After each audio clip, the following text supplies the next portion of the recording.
Hello बच्चों, तो देखते हैं क्वेश्चन नंबर जो 5 है। तो 5 के अंदर हमको करना है फैक्टराइजेशन। ठीक है, तो फैक्टराइजेशन करेंगे तो उससे पहले हम इसको कुछ स्पेशल फॉर्म में लिखते हैं। ठीक है, वी कैन राइट। हम कुछ इस तरीके से इनको लिखेंगे, यानी कि A square plus B square plus C square plus 2ab plus 2bc plus 2ac। ये वाली आइडेंटिटी मुझे इसमें लगती हुई दिख रही है, तो उस फॉर्म में पहले हम इसको लिखेंगे, उसके बाद में फिर वो फॉर्मेट लगाएंगे, यानी कि वो वाली आइडेंटिटी अपन इसको यूज करेंगे। तो यहाँ जो है मैं इसको लिख सकता हूँ 2x स्क्वायर, और ये हो जाएगा कितना 3y स्क्वायर, और ये हो जाएगा 4z स्क्वायर। अब यहाँ एक चीज़ का ध्यान रखना कि माइनस आ रहा है, तो माइनस किसके साथ हो सकता है, एक्स के साथ, वाई के साथ, या जेड के साथ। तो जिसमें कॉमन आ रहा है, देखो जेड ये दोनों जगह आ रहा है, दोनों माइनस, इसका मतलब है कि जेड के साथ जो है माइनस होगा। ठीक है, तो अब यहाँ पे 2ab वाला फॉर्म आता है, तो 2a की जगह पे हम लिखेंगे क्या 2x, और b की जगह पे कितना आ जाएगा 3y आ जाएगा। फिर नेक्स्ट स्टेप जो है, इस वाले टर्म में क्या लिखेंगे 2y, यानी कि बी सी होता है, तो यहाँ पे कितना आएगा 3y, और ये हो जाएगा माइनस के 4z। और उससे अगली टर्म जो है उसके अंदर माइनस के 4z, और फिर जो है क्या आ जाएगा 2x आ जाएगा। सही है, इन सबको वापस देखो कैलकुलेट करेंगे तो यही बनेगा। ठीक है, यहाँ पे वही माइनस के 16xz आ जाएगा। ठीक है, तो यहाँ पे जो प्रॉपर्टी हमको यूज करना है, ठीक है, तो लिख सकते हैं यूजिंग प्रो यूजिंग प्रॉपर्टी, या फिर आइडेंटिटी लिख सकते हैं इसको।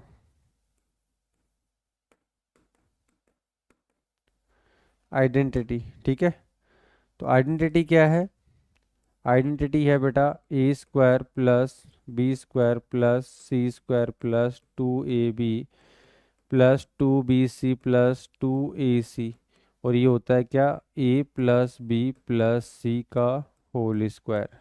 ठीक है, तो अगर इसको हम यहाँ लगाएंगे, इसको अगर हम लगाएंगे, तो ये जो है इसको एक बार लिख देते हैं क्या, तो 2x का square plus 3y square plus 4z square plus 2x plus 3y plus 2, और ये 3y माइनस की 4z प्लस 2, और ये हो जाएगा 4z, और ये 2x।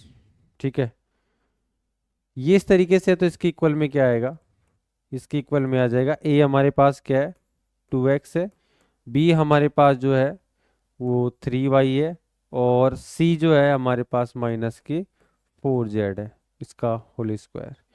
तो यहाँ पे हमको फैक्टर चाहिए, तो स्क्वायर है तो हम इसको दो बार लिख सकते हैं, ये हो जाएगा 2x plus 3y minus 4z, और इसी को हम एक बार और लिख सकते हैं 2x प्लस 3y माइनस जो है माइनस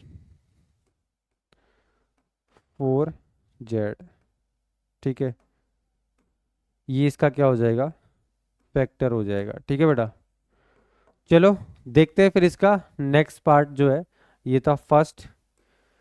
सेकंड में क्या है बेटा, सेकंड में भी उसी तरीके से हमको इसको बनाना होगा। ठीक है, तो सबसे पहले हम इसको लिख देते हैं, या वी कैन राइट, वही A plus A square plus B square plus 2ab plus 2bc plus 2ac वाला फॉर्मेट इसमें बनाना होगा। तो यहाँ पे जो है बेटा 2x स्क्वायर है, तो मैं इसको ऐसे लिख सकता हूँ √2x का होल स्क्वायर, अगर इसका स्क्वायर ओपन करेंगे वापस ये बनेगा। यहाँ पे वही y का स्क्वायर, और ये अगर 8 है तो 8 को बेटा मैं लिख सकता हूँ 2√2, और ये z, और इसका स्क्वायर।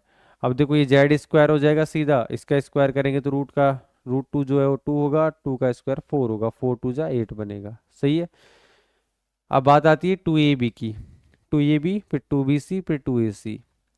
तो यहाँ जो है आगे तो हमको प्लस लगाना ही है। अब यहाँ देखना बेटा माइनस किसके साथ रहेगा। ठीक है, माइनस किसकी वजह से आ रहा है, तो जिसमें कॉमन आ रहा है, तो माइनस देखो यहाँ पे और यहाँ आ रहा है, तो यहाँ पे देखो यहाँ पे एक्स भी है यहाँ पे, यानी कि जो ए वाली जो टर्म है, ए वाली टर्म बोले तो √2x, तो √2x जो है उसके साथ क्या रहेगा, माइनस रहेगा। तो हम यहाँ पे लिखेंगे 2 और फिर माइनस के 2√x और फिर y जो है वो y रहेगा, ठीक है। प्लस के 2 और y की जगह b की जगह y रहेगा और c जो है वो 2√2 है, यानी कि 2√2z है। फिर प्लस लगेगा और फिर से 2, फिर यहाँ आ जाएगा क्या 2 और यहाँ पे क्या आएगा ए सी। तो ए हमारे पास जो है माइनस के 2√x और ये 2√2 और ये जेड आ जाएगा। सही है। आप देखो बेटा, इनको सबको वापस अगर मल्टीप्लाई करते हैं तो सेम यही बनेगा। यहाँ पे देखो 2 और 2 कितना हो जाएगा 4, और इसको इससे मल्टीप्लाई किया तो कितना हो जाएगा 2। तो 2 को 4 से मल्टीप्लाई किया 8 आएगा, और माइनस है तो माइनस आ जाएगा। सही है। तो यहाँ पे फिर से हम आइडेंटिटी लिख सकते हैं। तो यहाँ पे लिख सकते हैं क्या, यूजिंग आइडेंटिटी। आइडेंटिटी कौन सी लगेगी, a² plus b² plus c² plus 2ab plus 2bc plus 2ac equal to क्या हो जाएगा, a plus b plus c का स्क्वायर। ठीक है। तो ये वाली आइडेंटिटी अगर हम यहाँ यूज करते हैं तो ये जो फॉर्मेट है बेटा ये, ठीक है, इस फॉर्म को आप यहाँ पे लिख देना। ठीक है। तो उसके इक्वल में क्या बनेगा, ये सेम इसको कॉपी राइट कर देना, ये एज इट इज यहाँ पे लिखना, और उसके इक्वल में क्या बनेगा। तो हमारे पास a की जो वैल्यू है वो क्या है बेटा, a की वैल्यू है माइनस की 2√2x, और b जो है वो y है, और c जो है 2√2, और ये क्या हो जाएगा z, और इसका क्या हो जाएगा बेटा, स्क्वायर हो जाएगा। सही है। इसका क्या हो जाएगा, स्क्वायर हो जाएगा। ठीक है। तो हम इसको क्या लिख सकते हैं, इसको दो बार लिख सकते हैं, माइनस के 2√x plus y plus 2√2z multiply में माइनस के √2x plus y plus 2√2z। ठीक है। तो ये इस तरीके से इसके जो है फैक्टर हो जाएंगे। तो ये जो है इसके दो फैक्टर हो गए। ठीक है बेटा। फिर से चलते हैं नेक्स्ट क्वेश्चन के लिए। तो नेक्स्ट जो है, अच्छा बेटा, तो यहाँ पे जो है क्वेश्चन जो 5 था उसके दो ही पार्ट थे। तो उम्मीद करता हूँ समझ में आया होगा, और फिर मिलते हैं नेक्स्ट क्वेश्चन के साथ, और वीडियो में बने रहे उसके लिए धन्यवाद।